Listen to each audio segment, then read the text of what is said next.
He rubbed a lot of people the wrong way. It's just the leadership he lacked. Calls his girlfriend or puts his earbuds in and isolates himself from the team at halftime. Kyler Murray don't care about nobody but Kyler Murray. Kyler Murray and Jay Cutler are more alike than you might realize. They're both hyper-athletic multi-sport athletes. Yes, Jay Cutler was a dog. They have strong arms and the all-around talent to make their teams competitive, but they also share a quality that kills the soul of a franchise and alienates teammates: apathy. There's no reason why Jay Cutler shouldn't have been a fixture for the Broncos or Bears for the entirety of his career, but a lack of leadership, accountability, and effort off the field led him out of the league unceremoniously, and I'm afraid that Kyler Murray is headed down the same path. So what is apathy? Apathy is defined as a lack of interest, enthusiasm, or concern. When a team drafts a quarterback who simply can't get the job done and has questionable character, like Johnny Manziel, it's really easy to move on. However, when you draft someone who's talented and shows signs of being able to turn around a franchise, you can easily become seduced and overlook their personality quirks that create division in a locker room. When you're apathetic, you're not willing to make the necessary sacrifices that it takes to win, because it simply doesn't matter to you. You're indifferent about the outcome of the game, the season, and your career too. You don't care about legacy, championships, or anything beyond your individual highlight reel. There's one thing that we need to get straight about Jay Cutler. He was an exceptional athlete and liked to compete when he was on the field. His teammates respected him and believed in his abilities, but none of his teammates could vouch for him as a leader. Jay was never interested in people understanding him.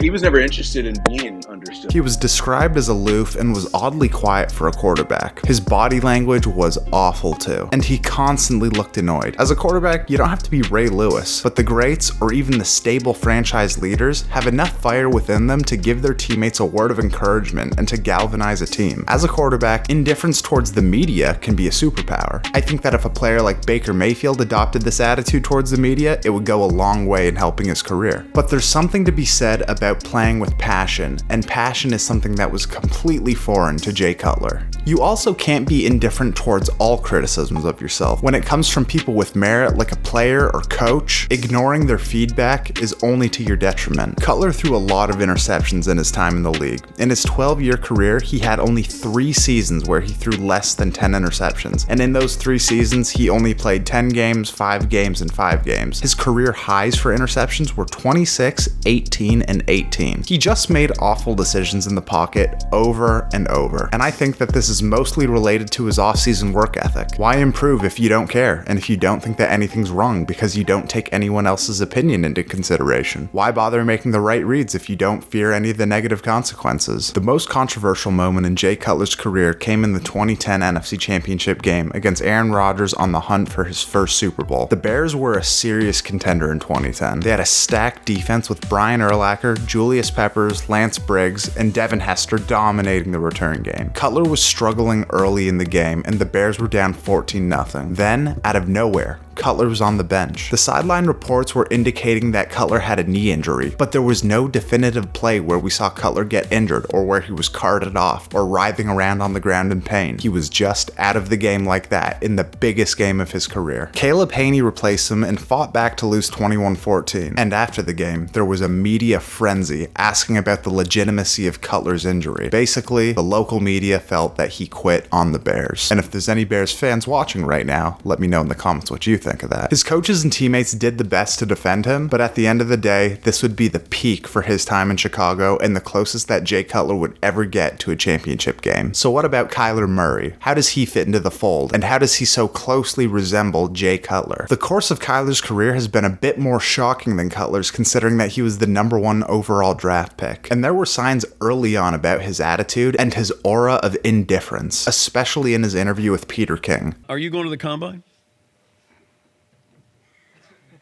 I don't know. Pro day? I mean, that's after the combine. Yeah, you're going to do a pro day? Yeah? Yeah.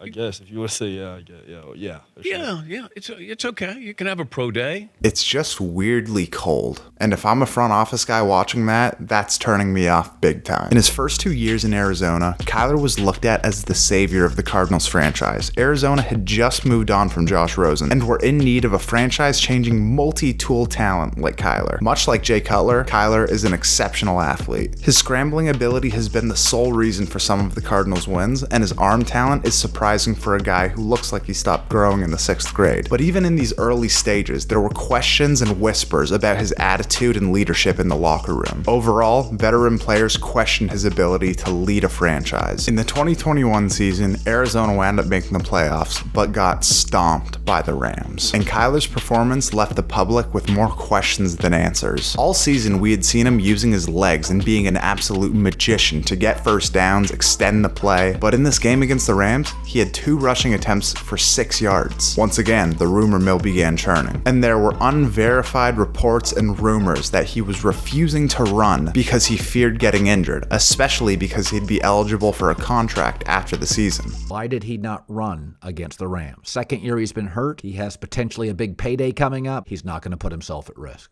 Or Cliff Kingsbury decided, I'm not going to use my most dynamic athlete to run around and potentially elevate our offense. That seems unlikely. So what did the Cardinals do in the face of all of this uncertainty? They signed Kyler Murray to a 5-year extension worth up to $230 million. Cardinals knew that by not extending him, they'd be resigning themselves back to the basement of the NFC West. But this move was the beginning of the end. Arizona did their part in burning bridges with the deal by leaking the contract info and publicly indicating that Kyler had bad work ethic. The video game clause became a viral topic overnight, and of course, this created more tension. I'm flattered. I'm honestly flattered that y'all think that at my size I can go out there and not prepare for the game. It's disrespectful, I feel like, to my peers, to all the great athletes and great players that are in this league. But that left the team with a lot of uncertainty heading into the 2022 season. There was tension between Cliff Kingsbury, Kyler Murray, the former teammates, the front office. It was just an all-around bad time in the Arizona Cardinals organization. But now that he had the money to be secure long-term, it seemed like he was getting much more explicit with how he was expressing himself. And again, teammates felt that this would happen beforehand. I think extending Murray was a panic decision that Steve Keim made because they knew they had to ride with their guy. They couldn't fail with their second first-round quarterback in a row. Remember, the year before they drafted Kyler Murray first overall, they took Josh Rosen in the first round. It was a publicity move that feigned support and belief in Kyler Murray, but that wasn't the case. There were still questions to be answered about if he was truly capable of leading the franchise. Now, heading into the 2023 season, I think the Cardinals are right back where they started after they drafted Rosen. If the Cardinals get the chance to draft Caleb Williams next year, you better believe they're doing it. Front offices want adults leading their franchise, not ego-driven, self-interested stat patters that turn on others and refuse to pull their team together. You just can't be that way as a quarterback. Kyler Murray and Jay Cutler are franchise killers because their talent gives their team the ability to become a contender overnight. But as their negative energy and lack of leadership grows, it infects a team and creates division in the locker room. A front office then has to make a decision. Do we kill the cancer now and lose the talent, or hope that they can make a change as time goes on? Simply put, you have to make your decisions by factoring more than just the eye test. Because just like good looks, talent will fade. Loyalty, passion, dedication, and leadership, however, are the ingredients that build long-term success and unity. Guys, thank you so much for watching. Really appreciate it. Please like, comment, share, subscribe. Let me know how you think Kyler Murray is going to do this year, and we will see you in the next one.